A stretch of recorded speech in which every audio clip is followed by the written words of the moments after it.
سونا سنیاسی اور 17 سال کی کنواری۔ قسط نمبر 4۔ کیا آپ کو یقین ہے کہ قتل کا مجرم یہی ہے؟ کرنل نے پوچھا۔ یقین تو تفتیش میں کیا جائے گا صاحب بہادر، میں نے کہا۔ حالات اور شہادت اس شخص کے خلاف جا رہی ہے۔ میں آپ سے درخواست کرتا ہوں کہ درگا اور اس کی لڑکی کو میرے حوالہ کر دیں۔ ہو سکتا ہے مجھے آپ کی رجمنٹ کے کچھ اور لوگوں کو یہ بیان بھی لینے پڑے۔ میں آپ سے تعاون کی درخواست کرتا ہوں۔ کرنل خاموش رہا اور کچھ سوچ رہا تھا۔ اس نے ایجنٹ کو بلایا۔ ان دونوں انگریز افسروں کا غالباً یہ خیال تھا کہ میں انگریزی نہیں سمجھ سکتا۔ انہیں معلوم نہیں تھا کہ میں FA پاس کر کے ڈائریکٹ ASI بھرتی ہوا تھا اور پولیس کے انگریز افسروں کے ساتھ میری بات چیت عموماً انگریزی میں ہوا کرتی تھی۔ ان لوگوں نے ہمیں بیوقوف بنایا ہے، کرنل نے ایجنٹ سے کہا۔ نائک جگ موہن نے یہ بالکل بھی نہیں بتایا کہ جو شخص اس کی بہن کو کسی آدمی کی قید سے نکال کر لایا ہے وہ خود بہت بڑا بدمعاش آدمی ہے، اور یہ انسپکٹر کہتا ہے کہ اسے شک ہے کہ یہ بدمعاش گاؤں میں کسی کو قتل کر کے آیا ہے۔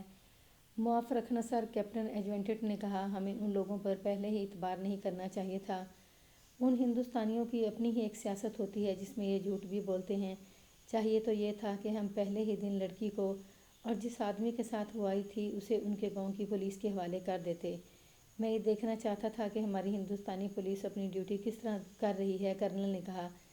مجھے یہ بات صحیح معلوم ہوتی ہے کہ اس لڑکی کو گاؤں کے کسی امیر ذمہ دار نے اغوا کر کے اپنے پاس قید میں رکھا ہوا تھا، لیکن اب مجھے شک ہوتا ہے کہ اس کے آگے ان لوگوں نے جو کہانی بیان کی ہے وہ سچی نہیں۔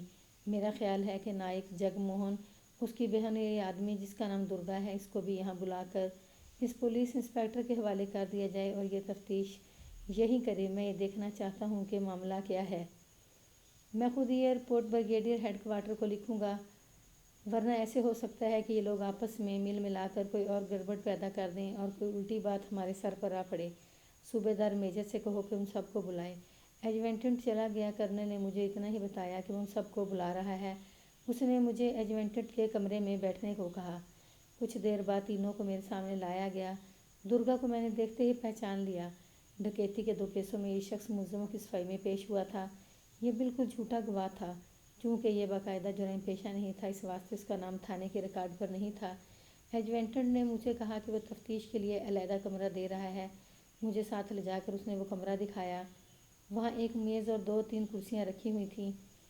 میں نے سب سے پہلے لڑکی کو بلا کر اپنے سامنے بٹھا لیا۔ دیکھو دلاری، میں نے اس کو کہا، گاؤں میں ہر طرح کا جھوٹ چل سکتا ہے پولیس اور فوج کے سامنے۔ اگر تم جھوٹ بولو گی تو یہ انگریز افسر تم کو باہر کھڑا کر کے گولی مار دیں گے یا تم کو ساری عمر کے واسطے کالا پانی بھیج دیں گے۔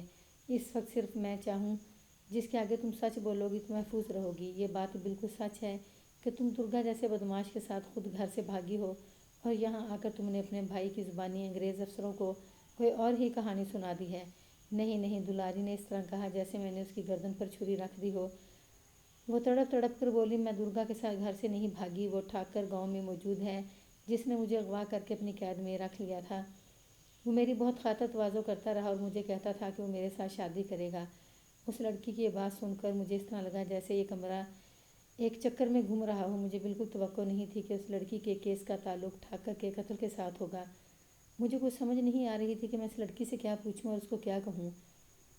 یہ کیس فلمی کہانی بنتا جا رہا تھا۔ تم کون سے ٹھاکر کی بات کر رہی ہو؟ میں نے دلاری سے پوچھا۔ اس نے اسی ٹھاکر کا نام لیا جو قتل ہو چکا تھا۔ اس نے یہ بھی کہا کہ درگا اس ٹھاکر کا خاص آدمی تھا اور اس نے اپنے باغ میں اپنے لیے بڑا خوبصورت مکان بنایا ہوا ہے۔ میری بات غور سے سنو دلاری، میں نے کہا، میں تمہیں یہ بتا چکا ہوں کہ جھوٹ بولو گی تو تمہارا کیا انجام ہوگا۔ اب میں تم کو صرف یہ کہتا ہوں کہ سارا واقعہ خود بیان کر دو۔ یہ سارا واقعہ اس طرح ہوا، دلاری نے کہا، میں شام سے ذرا پہلے اپنی بکریوں کو گھر واپس لا رہی تھی۔ گاؤں سے کچھ دور ٹیلے اور گہرائی ہے۔ جب میں وہاں سے گزر رہی تھی تو میرے سر پر موٹا سا کپڑا آن پڑا۔ پھر کسی آدمی نے پیچھے سے مجھ کو اپنے بازو میں مضبوطی سے پکڑ لیا۔ ایک آدمی کی آواز آئی، اس کا منہ باندھ دو۔ انہوں نے کپڑے کے اوپر سے میرے منہ پر ایک کپڑا باندھ دیا۔ پھر انہوں نے مجھے اٹھا لیا اور کسی طرف لے گئے۔ وہ ایک جگہ بیٹھ گئے، شاید وہ اندھیرا ہونے کا انتظار کر رہے تھے۔ انہوں نے آپس میں کوئی بات نہ کی۔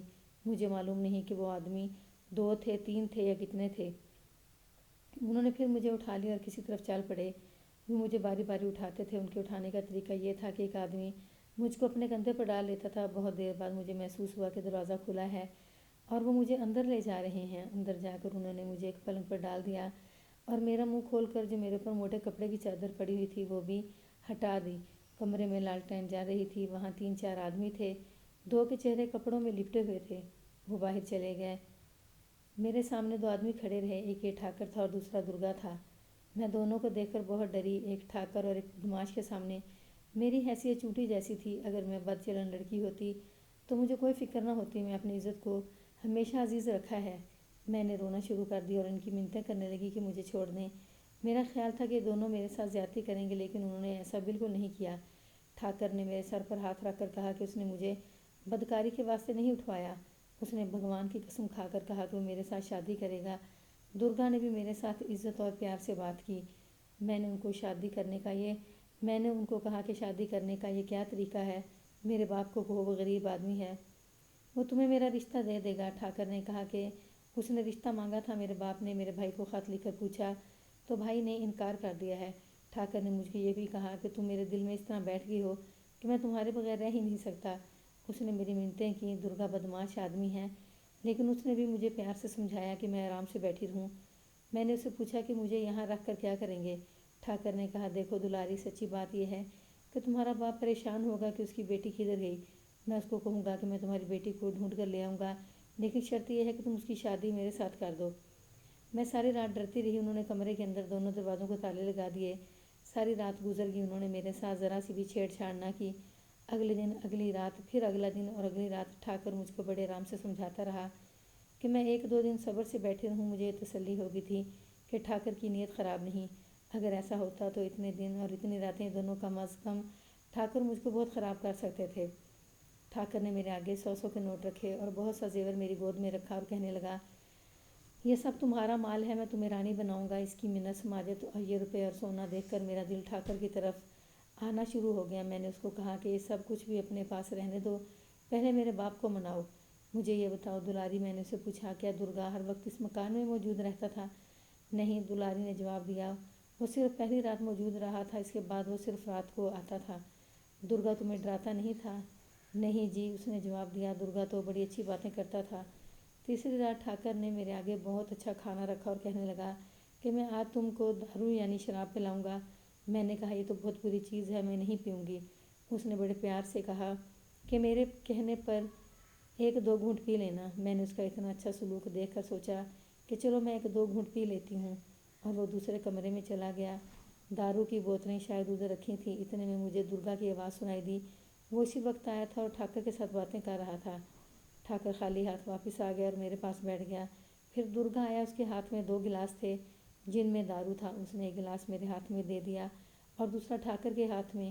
ٹھاکر نے مجھے کہا کہ پیو۔ میں نے ڈرتے ڈرتے ذرا سا دارو پیا۔ ذائقہ بہت کڑوا تھا۔ میں نے برا سا منہ بنایا تو ٹھاکر نے اپنے ہاتھ سے میرے گلاس میں تھوڑا سا پانی ڈال دیا۔ درگا بوتل اٹھا کر لے گیا۔ درگا نے بوتل کے ساتھ ہی منہ لگا لیا۔ ٹھاکر نے ایک ہی سانس میں اپنا گلاس خالی کر دیا۔ دونوں کے کہنے پر میں نے بھی جلدی جلدی اپنا گلاس پی لیا۔ ٹھاکر کے ایک پلیٹ میرے آگے رکھ کر کہا کہ اب یہ کھا لو۔ ہم نے کھانا شروع کر دیا تھا۔ ٹھاکر کہنے لگا کہ اس کو چکر سا آتا ہے۔ درگا نے اس کو کہا کہ تھوڑی سی اور پی لو۔ یہ کہہ کر اس نے ٹھاکر کے گلاس میں تھوڑا دارو اور ڈال دیا تھا۔ ٹھاکر وہ بھی چڑھا گیا۔ اس کے بعد معلوم نہیں کہ اس کو کیا ہوا، کبھی وہ پیٹ پر ہاتھ رکھتا تھا، کبھی گلے پر اور کبھی اپنے ماتھے پر۔ ایک بار اس نے کہا درگے تو نے غلطی تو نہیں کر دی؟ درگا نے ہنس کر کہا کہ بھلا ایسا ہو سکتا ہے؟ مجھے معلوم نہیں کہ ان کی ان باتوں کا کیا مطلب تھا۔ ٹھاکر کی طبیعت بہت زیادہ بگڑ گئی۔ اس نے درگا کو کہا کہ اس کے گھر پہنچا دے۔ درگا نے اس کو کہا کہ وہ آرام آرام سے اکیلا چلا جائے، اگر وہ اس کے ساتھ گیا تو یہ دلاری اکیلی رہ جائے گی۔ ٹھاکر چلا گیا۔ تھوڑی دیر بعد درگا نے مجھے کہا کہ دلاری چلو یہاں سے نکلو۔ میں نے پوچھا کہ وہ مجھے کہاں لے جا رہا ہے؟ اس نے کہا کہ تمہاری جان سخت خطرے میں ہے، تم کنواری لڑکی ہو، ٹھاکر نے تم کو ایک سنیاسی کے کہنے پر اغوا کرایا ہے، 1-2 دنوں میں تم کو یہ قتل کر کے کوئی ٹونا کرے گا، اس ٹونے سے اس کو دولت حاصل ہوگی۔ مجھے درگا پر شک ہونے لگا کہ مجھے دھوکہ دے رہا ہے، لیکن اس نے مجھے ساری بات سمجھائی جو سن کر میں مان گئی، بلکہ میں بہت ڈری۔ درگا یہی ہے، آپ خود اس سے یہ ساری باتیں سن لیں۔ میں اس کے ساتھ ٹھاکر کے باغ والے مکان کے پچھلے دروازے سے نکلی۔ رات کو ہم پیدل چلتے رہے۔ صبح منہ اندھیرے ہم ایک گاؤں میں پہنچے۔ مجھے معلوم نہیں کہ وہ کون سا گاؤں تھا یا اس گاؤں کا کون سا راستہ تھا۔ وہاں مجھے ایک کمرے میں بٹھا دیا۔ ایک بوڑھی عورت نے مجھے دودھ پلایا اور اس کے ساتھ ایک پراٹھا کھلایا۔ بہت دیر بعد درگا میرے پاس آیا اور کہنے لگا کہ میں تمہارے بھائی کے پاس تمہیں لے جاؤں گا۔ اس نے مجھ سے پوچھا کہ آج کل میرا بھائی کہاں ہے۔ میں نے اسے بتایا کہ وہ جبل پور میں جاٹ رجمنٹ میں ہے۔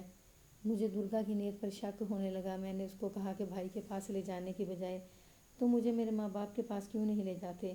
اس نے جواب دیا کہ ٹھاکر پہنچ والا آدمی ہے اور وہ ٹھاکر بھی ہے، پولیس بھی اس کے ہاتھ میں ہے، اس واسطے ہم دونوں کو مروا دے گا یا کسی ایسے چکر میں ڈال دے گا کہ اگر ہم سیدھے جیل خانے میں جائیں گے بہتر ہے کہ اپنے بھائی کے پاس چلو۔ میں مجبور تھی، کچھ سمجھ نہیں آتی تھی کہ میں کیا کروں۔ میں خاموشی سے اس کے ساتھ چل پڑی۔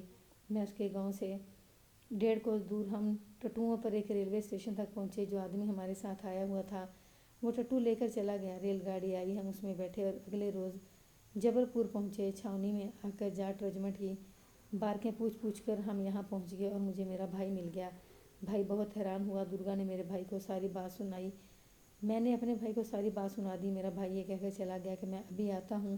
وہ بہت دیر بعد آیا اور مجھے اپنے ساتھ لے گیا۔ اس کے ساتھ ایک اور آدمی بھی تھا جو یہاں صوبے دار ہے۔ مجھے صوبہ دار کے گھر چھوڑ دیا گیا۔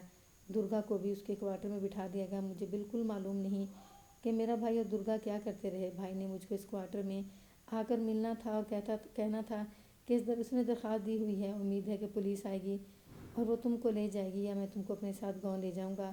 ایک روز ایک عورت صوبے دار کی بیوی کے پاس آئی۔ ہم دونوں نے ایک دوسرے کو پہچان لیا۔ وہ ہمارے گاؤں کی رہنے والی ہے، اس کا خاوند یہی حوالدار ہے۔ حوالدار کی بیوی کو تم نے کیا بتایا تھا؟ میں نے یہی کہا تھا کہ میں اپنے بھائی سے ملنے آئی ہوں، دلاری نے جواب دیا۔ اس عورت نے درگا کو بھی دیکھ لیا تھا۔ پوچھنے لگی کہ یہ بدماش یہاں کس طرح آیا ہے۔ میں نے اس کو بتایا کہ یہ میرے بھائی کا بیٹا گہرا دوست ہے، یہ میرے ساتھ آیا ہے اور میرا منہ بولا بھائی ہے۔ دراصل مجھ کو بھائی نے کہا تھا کہ کوئی بھی پوچھ بیٹھے تو کہنا کہ اپنے بھائی کو ملنے آئی ہوں، پھر آج آپ آ گئے۔